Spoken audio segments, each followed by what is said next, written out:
কোরআনকে নাযিল করেছেন, জোরে বলেন সুবহানাল্লাহ।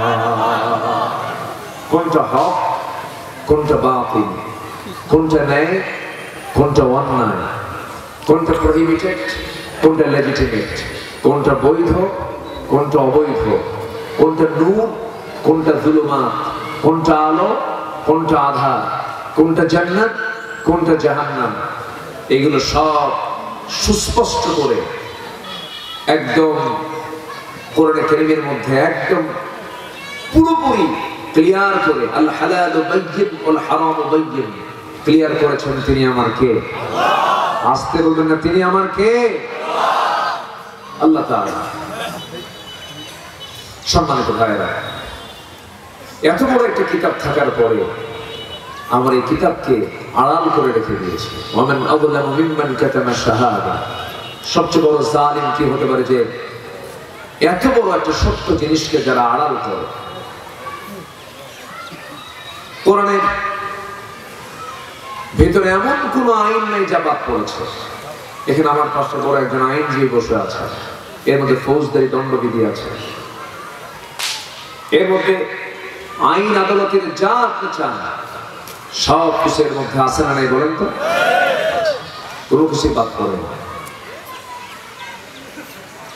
অন্য ধর্মের মানুষ, অন্য জাতিরা না হয় ইসলামকে না মানতে পারে, কোরআনকে নাও মানতে পারে, কিন্তু আজকে খোদ মুসলমানরা প্রশ্ন তোলে, কিছু মুসলমান প্রশ্ন তুলে বলে আধুনিক এই বিশ্বে কোরআনের আইন এটা চলতে পারে না।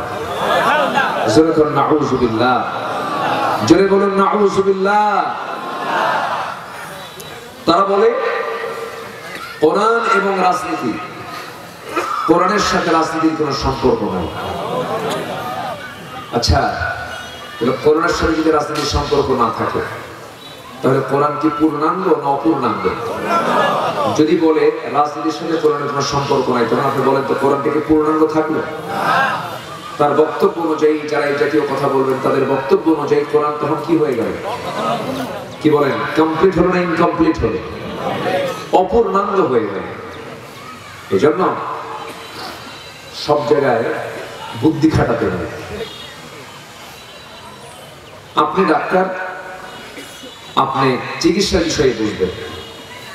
আপনি ইঞ্জিনিয়ার, আপনি ইঞ্জিনিয়ারের সম্পর্কে, আপনি প্রযুক্তি নিয়ে আপনি কথা বলতে পারেন। আপনি আইনজীবী, আপনি আইন নিয়ে কথা বলতে পারেন। ধরেন এই যে আমাদের পাশে যিনি বসে আছে, উনি কিন্তু আমার দেশের যে উত্তরাধিকারী যে সম্পত্তি, যেটা ফারায়েজ, ফারায়েজ কিন্তু খুব জটিল একটা অঙ্ক।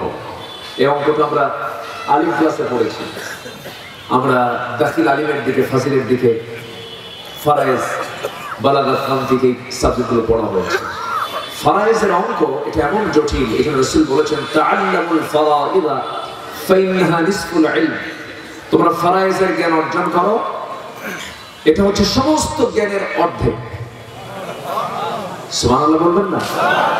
কারণ অংশ বন্টনের জ্ঞান যদি অর্জন না করো, তুমি তোমার বোনকে ঠকাবা, ভাইকে ঠকাবা, তোমার আত্মীয় স্বজনকে ঠকাবা, তুমি নিজেও ঠকে যাবা। এই জন্য এই জ্ঞানকে অর্জন, সমস্ত জ্ঞানের অর্ধেক বলেছেন মুহাম্মদ সাল্লাল্লাহু আলাইহি ওয়াসাল্লাম। আইনজীবী হওয়ার ব্যাপারে ইসলামের ইঙ্গিত আছে না নাই? আসতে বলবেন না, আছে না নাই? আমি যতগুলো আয়াত পড়েছি কোরআনে কারীমের ভিতরে, আমার কাছে সবচেয়ে জটিল, আমার কাছে সবচেয়ে বেশি অথেন্টিক, কোরআনের প্রত্যেকটা শব্দই তো জরুরি।